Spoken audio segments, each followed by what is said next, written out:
নাটোরের সিংড়ায় বিএনপির জনসভা মঞ্চে আওয়ামী লীগ সরকারের সাবেক তথ্য ও যোগাযোগ প্রযুক্তি প্রতিমন্ত্রী জুনায়েদ আহমেদ পলকের শ্যালিকা ডক্টর ফারজানা রহমান দৃষ্টিকে দেখা গেছে।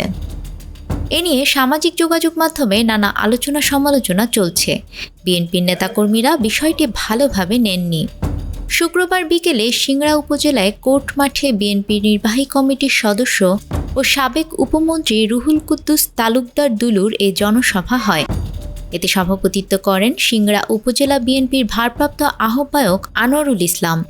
তিনি পলকের চাচা শ্বশুর এবং ডক্টর ফারজানা রহমান দৃষ্টি তার ভাতিজি।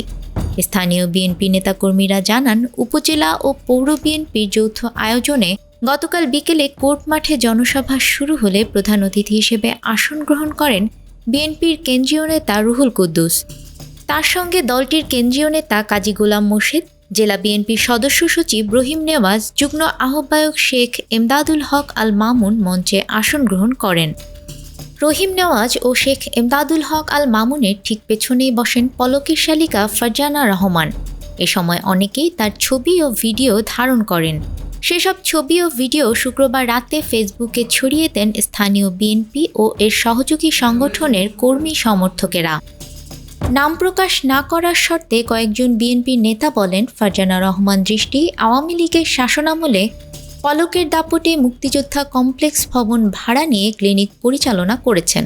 এছাড়া তিনি পলকের নির্বাচনের সময় প্রকাশ্যে নৌকার ভোট করেছেন। জয় বাংলা অ্যাওয়ার্ড নিয়েছেন পলকের প্রভাবে।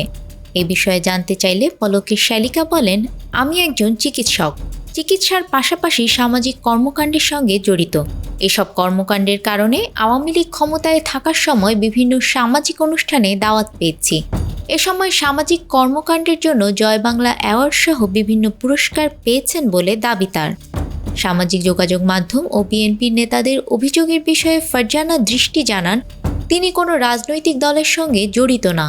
শুক্রবার বিএনপির জনসভার জন্য বিকেলে তিনি কোনো যানবাহন না পাওয়ায় সিংড়া বাস স্ট্যান্ডের ক্লিনিক থেকে হেঁটে হাসপাতালের পাশে তার চেম্বারে যাচ্ছিলেন। এ সময় তার পরিচিত কয়েকজন তাকে মঞ্চে ডাকলে কিছু সময় সেখানে ছিলেন।